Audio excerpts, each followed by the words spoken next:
Assalamualaikum warahmatullahi wabarakatuh. Perkenalkan, nama saya Melati Artamevia Putri Darvan dari jurusan Ekonomi Pembangunan akan melakukan presentasi terkait dengan mata kuliah Manajemen Inovasi.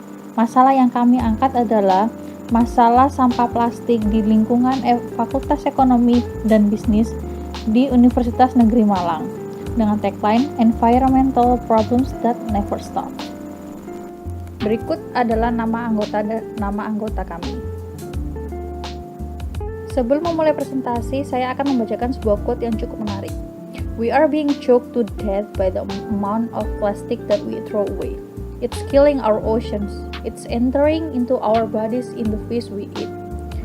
Saya setuju dengan pernyataan yang diungkapkan oleh Kevin Bacon, karena tanpa kita sadari saat ini sampah plastik sudah ada di lautan. Hal ini dapat menyebabkan kerusakan ekosistem yang membuat ikan dan makhluk hidup di laut lainnya akan terancam kehadirannya. Sampah plastik di Indonesia. Indonesia menduduki peringkat kedua sebagai penghasil sampah plastik terbanyak di dunia.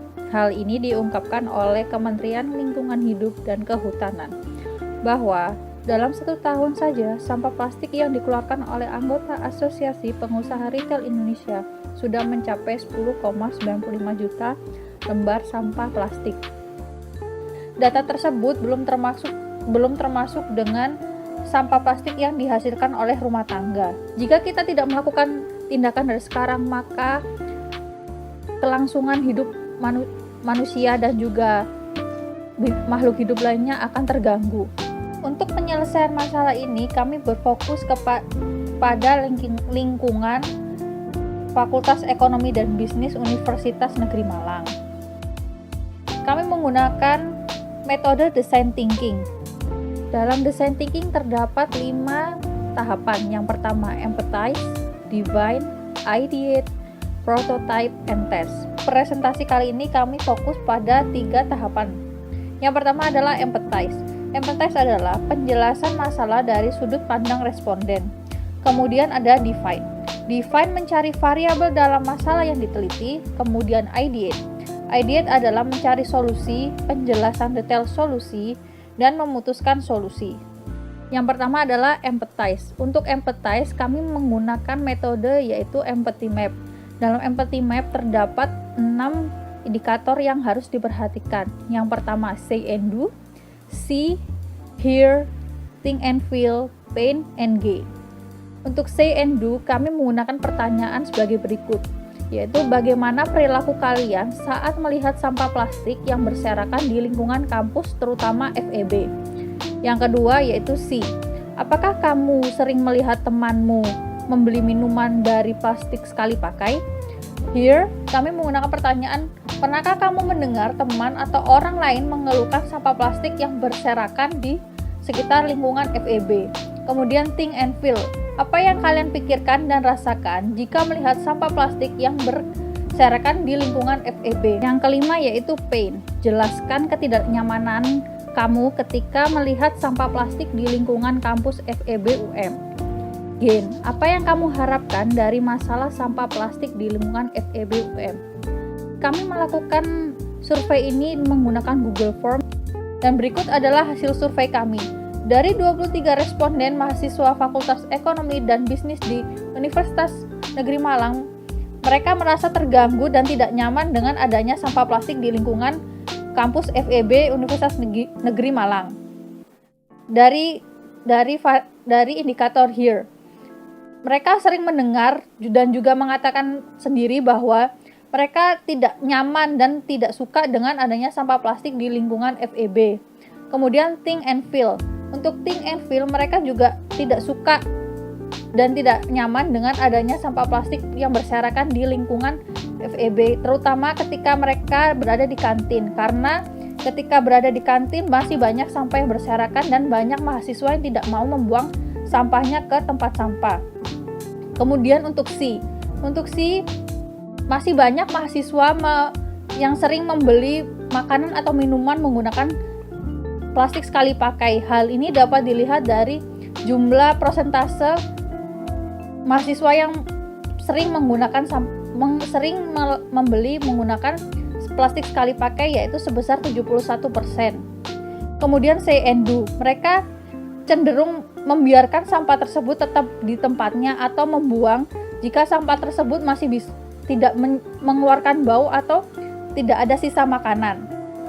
Untuk pain, mereka merasa tidak nyaman bahkan sampai tersulut emosinya karena membuat nafsu makan mereka hilang akibat dari sampah plastik yang berserakan. Untuk gain, mereka berharap untuk mengurangi penggunaan plastik dan menyediakan tempat sampah yang sesuai dengan jenis sampahnya. Selanjutnya adalah materi define. Assalamualaikum warahmatullahi wabarakatuh. Perkenalkan, nama saya Nafida Melia dari jurusan Manajemen.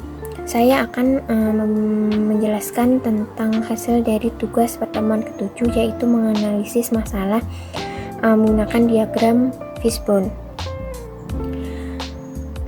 Nah, di sini kami menganalisis tentang masalah sampah yang menumpuk dan berserakan di sekitar lingkungan Fakultas Ekonomi Universitas Negeri Malang. Setidaknya ada 4 masalah yang kami temukan di awal. Yang pertama yaitu masalah individu, terutama mahasiswa. Yang kedua masalah fasilitas, yang ketiga edukasi, dan yang keempat material. Yang pertama yang kita bahas yaitu masalah individu atau mahasiswa. Yang pertama yaitu kesadaran.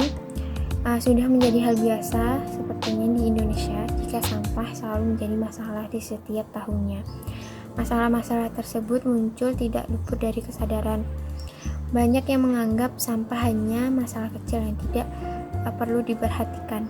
Padahal barang-barang yang selesai digunakan bisa menjadi masalah besar jika tidak dibarengi dengan cara pembuangannya yang benar dan bijak. Di lingkungan Fakultas Ekonomi sendiri masih banyak yang menggunakan barang dengan bahan sekali pakai seperti plastik dan styrofoam. Hal ini menyebabkan khususnya di sekitaran kantin pasti sering kita melihat sampah-sampah yang menumpuk dan tidak jarang berserakan di pinggir gedung.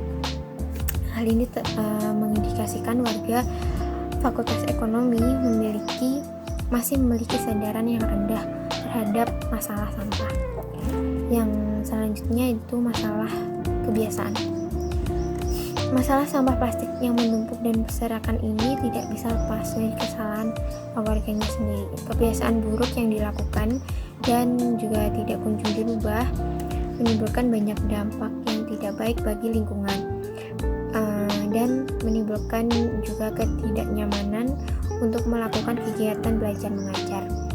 Nah, kebiasaan buruk yang terdapat pada mahasiswa biasanya berupa rasa malas untuk membuang sampah di tempat sampah yang sudah disediakan, dan juga kurangnya kesadaran mereka akan akibat membuang sampah sembarangan.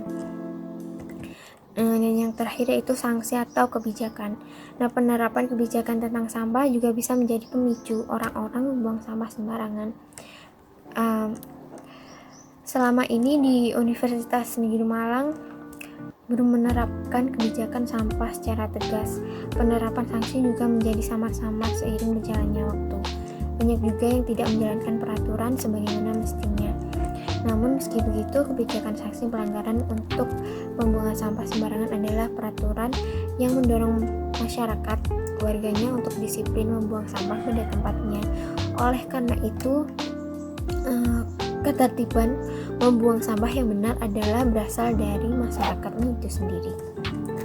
Selanjutnya yaitu masalah fasilitas. Nah, masalah sampah terkadang diakibatkan juga karena kurangnya fasilitas yang disediakan. Misalkan seperti fasilitas jumlah tempat sampah untuk membuang sampah, terus fasilitas pendukung lainnya seperti petugas kebersihan.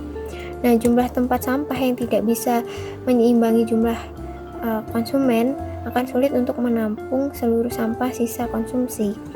Meskipun di beberapa tempat terdapat ada 2 atau 3 sampah tapi tempat tersebut tidak mencukupi untuk menampung sampah sehingga menimbulkan sampah yang menumpuk dan mengganggu orang-orang di sekitar.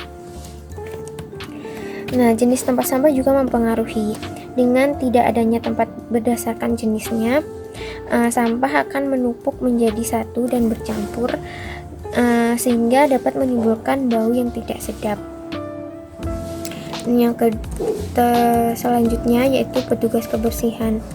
Selain karena fasilitas tempat sampah yang kurang dan tidak adanya pemisah sampah, petugas kebersihan juga ikut bertanggung jawab mengenai masalah sampah plastik yang menumpuk dan berserakan. Apabila petugas kebersihan sigap dalam menangani masalah kebersihan, setidaknya akan mengurangi banyaknya sampah menumpuk yang sampai menimbulkan bau dan juga sampah-sampah yang berserakan yang mengganggu kenyamanan warga FEB. Ketiga yaitu masalah edukasi. Untuk menghadapi masalah persampahan, selain membutuhkan kesadaran, juga dibutuhkan ilmu dan pengetahuan yang harus dimiliki setiap individu. Edukasi diyakini sebagai jalan yang mendekatkan kita menuju solusi. Dengan edukasi, diharapkan yang didapat bukan hanya solusi yang benar, tapi juga menghasilkan solusi yang bijak bagi lingkungan. Nah, seperti misalnya edukasi ini bisa menghasilkan sistem pengolahan sampah yang efektif. Sedangkan di lingkungan FE, pengelolaan sampahnya masih kurang efektif, seperti tidak adanya tong sampah berbagai jenis hingga belum diterapkannya sistem pengolahan sampah 3R secara mandiri. Karena selama ini pihak kampus mengolah sampahnya dengan menggunakan truk setiap hari dan mereka berkeliling mengitari kampus. Terakhir yang akan kita bahas yaitu masalah material. Material di sini maksudnya bahan dari plastik itu sendiri. Nah, alasan mengapa sampah plastik ini masih banyak dijumpai dan masih banyak digunakan karena harga plastik sebagai alat pembungkus makanan dan minuman masih terjangkau bagi sebagian kalangan penjual, terutama untuk menjual di kantin FEB. Juga bentuknya yang praktis, bisa dibawa kemana-mana. Yang kedua yaitu ada keawetan. Plastik memiliki tingkat keawetan yang lebih tinggi daripada material pembungkus lainnya. Plastik dapat membungkus makanan berkuah atau berkering juga. Nah, ini juga sebenarnya bisa menjadi poin minus karena saking awetnya sampah plastik itu tidak bisa terurai hingga ratusan ribuan tahun lamanya, dan itu bisa berdampak pada lingkungan, terutama ekosistem kita. Dari sini kami dapat menyimpulkan bahwa ada beberapa akar masalah yang kami temukan. Yang pertama yaitu rasa malas yang dimiliki oleh individu untuk menghilangkan kebiasaan buruk membuang sampah sembarangan. Yang kedua yaitu kurangnya fasilitas tempat sampah dan tidak disediakannya tempat sampah sesuai jenisnya. Yang ketiga yaitu kurangnya edukasi, terutama mengenai 3R secara mandiri. Yang keempat yaitu belum adanya bahan yang murah, praktis, dan juga awet yang bisa menandingi plastik. Saya Rika Anindi dari Prodi S1 Manajemen, jurusan Manajemen Keuangan. Nah, yang selanjutnya yaitu 3 solusi alternatif permasalahan penumpukan sampah plastik di lingkungan FEB Universitas Negeri Malang. Yang pertama, solusi pertama yaitu ada gerakan membawa tempat makanan dan minum sendiri. Nah, salah satu langkah yang dapat diterapkan untuk mengurangi sampah plastik adalah membawa tempat makan dan minum sendiri. Teknisnya, semua mahasiswa jika ingin membeli makanan atau minuman, wajib membawa tempat sendiri. Dengan menggunakan tempat makan dan minum sendiri, pengurangan sampah plastik akan cukup memberikan dampak, karena saat ini banyak tempat-tempat yang juga menerapkan sistem demikian. Pihak kampus cukup menyediakan tempat air minum isi ulang di area kantin dan juga menyiapkan tempat cuci piring minimalis agar mahasiswa dapat mengisi air minum secara gratis. Juga dapat mencuci tempat makan atau minum yang setelah digunakan dan dapat digunakan kembali. Jika gerakan ini berhasil, maka jumlah sampah plastik akan menurun dan hal ini dapat membuat lingkungan terjaga. Solusi kedua yaitu mengadakan tempat sampah keliling. Tempat sampah keliling merupakan pengadaan tempat sampah yang dapat berkeliling ke tempat-tempat di mana banyak orang berkumpul. Cara kerja program ini yaitu selain dengan adanya tempat sampah yang ada pada satu tempat, ada juga tempat sampah yang berkeliling yang sekaligus memilah sampah berdasarkan jenis dan kekuatannya untuk didaur ulang. Metode ini dirasa efektif untuk mengatasi orang-orang yang malas membuang sampah pada tempatnya, yang akhirnya membuat mereka membuangnya di sembarang tempat sehingga mengganggu aktivitas sehari-hari. Tempat sampah keliling bisa menggunakan sarana transportasi seperti mobil ataupun truk. Nah, di dalamnya akan ada berbagai macam-macam tempat sampah sesuai dengan jenisnya, sehingga kita tidak perlu bingung untuk memilihnya lagi. Solusi yang ketiga yaitu voucher makan gratis di kantin untuk setiap pengumpulan sampah. Nah, solusi ini itu muncul berdasarkan pengalaman mahasiswa sendiri yang sering kekurangan makan karena biaya hidup yang kian menipis. Voucher makan gratis ini dapat ditukar dengan 1 porsi makanan di kantin fakultas. Nah, sampah-sampah yang dapat ditukar itu seperti botol plastik dan kertas yang nantinya akan dikumpulkan dan diserahkan ke pihak pengumpul. Kegiatan ini tidak diadakan setiap hari, namun bisa sebulan sekali atau setiap ada kegiatan khusus di lingkungan kampus. Kegiatan ini diharapkan dapat mengurangi sampah yang menumpuk dan berserakan di sekitar lingkungan kampus, serta membantu memberikan kesadaran kepada masyarakat sekitar untuk mengolah sampahnya sendiri. Nah, yang selanjutnya yaitu penjelasan lebih detail mengenai solusi yang pertama, yaitu gerakan membawa tempat makan dan minum sendiri. Nah, yang pertama ada biaya. Nah, biaya yang dikeluarkan dalam gerakan ini terdapat 2 macam biaya, yaitu biaya pembelian alat makan dan minum serta biaya membangun tempat untuk mencuci alat makan dan minum. Perkiraan biaya di sini menggunakan harga dari e-commerce yaitu Shopee dan Tokopedia. Biaya pembelian alat makan dan minum diperkirakan maksimal mencapai Rp100.000 dengan rincian harga alat makan berkisar Rp20.000 sampai Rp40.000, botol minum berkisar Rp20.000 sampai Rp45.000, dan sedotan stainless steel berkisar Rp8.000 sampai dengan Rp15.000. Kemudian untuk biaya pembuatan tempat cuci piring berkisar Rp3 juta dengan rincian harga kran berkisar Rp20.000 sampai Rp50.000. Harga pipa paralon berkisar Rp25.000 sampai dengan Rp45.000 dengan ukuran diameter 50 cm. Yang kedua ada sasaran. Nah, gerakan ini menyasar bagi siapa saja yang ada di lingkungan Fakultas Ekonomi dan Bisnis Universitas Negeri Malang. Yang ketiga ada dampak, yaitu dampak yang dihasilkan dari gerakan ini adalah pengurangan sampah plastik secara signifikan. Selain itu, lingkungan FEB akan jauh lebih bersih karena jumlah sampah plastik yang semakin berkurang. Selanjutnya yaitu penjelasan lebih detail mengenai solusi yang kedua, yaitu mengadakan tempat sampah keliling. Nah, yang pertama ada menggunakan mobil truk atau mobil pot truk. Bila hanya digunakan di lingkungan FEB, maka kita hanya membutuhkan 1 truk. Nah, harga satu mobil food truck yang bekas itu berkisar Rp57 juta. Untuk wadah tempat sampahnya dapat menggunakan wadah yang sudah ada. Jumlah tempat sampah yang akan digunakan minimal 2 dan maksimal 4 untuk 1 mobil. Yang kedua yaitu teknologi. Nah, inovasi ini dapat dikembangkan menjadi teknologi yang lebih canggih yang dapat dikendalikan dari jarak jauh karena dapat terkoneksi dengan smartphone. Teknologi ini itu semacam robot yang dilengkapi dengan alat di mana dapat mengubah bahan plastik menjadi bahan aslinya. Selanjutnya yaitu penjelasan lebih detail mengenai solusi yang ketiga, yaitu voucher makan gratis di kantin untuk setiap pengumpulan sampah. Nah, yang pertama, solusi ini akan dilakukan setiap bulan sekali karena sampah yang ditukar memiliki harga yang lebih murah di pengepul. Nantinya, penabung akan mendapatkan poin setiap menabungkan sampahnya. 3 botol plastik akan ditukar dengan 1 poin seharga Rp500. 1 botol kaca akan mendapatkan 2 poin seharga Rp1.000 dan 30 lembar atau 100 gram kertas HVS bekas akan mendapatkan 1 poin seharga Rp500. Sistem perhitungan poin dilakukan dengan menggunakan aplikasi. Tiket yang diberikan juga berupa barcode, jadi penabung harus menginstal aplikasi terlebih dahulu. Untuk akun penabung dapat bekerjasama dengan pihak universitas, yaitu dengan menggunakan email khusus warga universitas, karena solusi ini direalisasikan di lingkungan kampus. Yang kedua ada sasaran. Sasaran untuk ide inovasi ini yaitu semua warga Fakultas Ekonomi Universitas Negeri Malang. Yang ketiga ada dampak. Dampak dari ide ini yaitu orang-orang mungkin secara tidak sadar telah membantu mengelola sampahnya sendiri. Nah, yang terakhir ada biaya. Nah, biaya pembuatan dan perawatan aplikasi itu diperkirakan mencapai Rp850.000 hingga jutaan rupiah.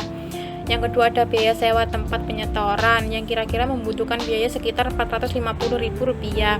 Dan yang terakhir ada biaya angkut sampah yang diperkirakan sekitar Rp50.000 sampai Rp100.000 untuk satu kali angkutnya. Assalamualaikum warahmatullahi wabarakatuh. Nama saya Noviani Damesara. Saya akan menjelaskan materi yang ke-10, yaitu tentang analisis dan seleksi dari 3 alternatif yang kami ajukan. Silahkan diperhatikan tabel berikut ini. Dari tabel berikut ini ada 3 alternatif yang kami ajukan, yaitu alternatif pertama tentang tempat sampah keliling, yang kedua yaitu voucher makanan gratis, yang ketiga yaitu gerakan membawa tempat makan dan minum sendiri. Ada 3 aspek yang kami pertimbangkan dalam memilih salah satu dari 3 alternatif tersebut. Yang pertama yaitu dampak pada permasalahan bagaimana, dan biaya yang dikeluarkan itu seberapa banyak, kemudahan pelaksanaannya bagaimana, efisiensi waktu pelaksanaan, seberapa menarik ide, dan resiko kegagalan yang akan nantinya ditimbulkan. Dari ketiga alternatif yang kami ajukan tersebut di dalam tabel, alternatif ketiga memiliki skor tertinggi yaitu sebesar 410,375. Ini tertinggi di antara 2 alternatif lainnya. Nilai ini diperoleh dengan pertimbangan dampak yang dihasilkan bila terlaksana dengan baik sangat besar untuk mengurangi sampah plastik yang ada di lingkungan Fakultas Ekonomi dan Bisnis di Universitas Negeri Malang. Biaya yang dikeluarkan untuk melaksanakan gerakan ini juga termasuk murah dikarenakan semua warga di Fakultas Ekonomi dan Bisnis di Universitas Negeri Malang hanya diwajibkan membawa tempat makan dan minuman sendiri. Sudah pasti dimiliki oleh seluruh warga, mahasiswa dan staf di Universitas Negeri Malang, khususnya Fakultas Ekonomi dan Bisnis. Pelaksanaan kegiatan ini pun terbilang mudah karena kami hanya bertugas menyuarakan dan mensosialisasikan gerakan kami ini dan senantiasa mengingatkan dan tidak lupa membawa tempat makan dan minumnya sendiri. Gerakan ini juga sangat efisiensi waktu dan tidak menghabiskan banyak waktu untuk mensosialisasikan gerakan kami ini. Alternatif ini pun lumayan menarik untuk diterapkan walaupun sudah banyak diterapkan di berbagai tempat, namun memiliki dampak yang sangat signifikan untuk mengurangi sampah plastik di sekitar lingkungan. Risiko kegagalan yang dimiliki oleh alternatif ini adalah menengah karena sangat sulit untuk menggerakkan seluruh warga Fakultas Ekonomi dan Bisnis Universitas Negeri Malang untuk secara disiplin dan berkelanjutan senantiasa membawa tempat makan dan minum sendiri. Hal ini berhubungan dengan kebiasaan dan gaya hidup mahasiswa dan staf Fakultas Negeri Malang, Fakultas Ekonomi dan Bisnis Universitas Negeri Malang. Oleh karena itu, perlu dilakukan tindakan lanjutan untuk tetap terus melaksanakan kegiatan ini sehingga dapat tercapai tujuan yang diinginkan, yaitu mengurangi sampah plastik di lingkungan Fakultas Ekonomi dan Bisnis di Universitas Negeri Malang. Begitulah penjelasan dari kelompok kami. Bila ada kurang lebihnya ataupun ada kesalahan kata, kami ucapkan minta maaf dan assalamualaikum warahmatullahi wabarakatuh.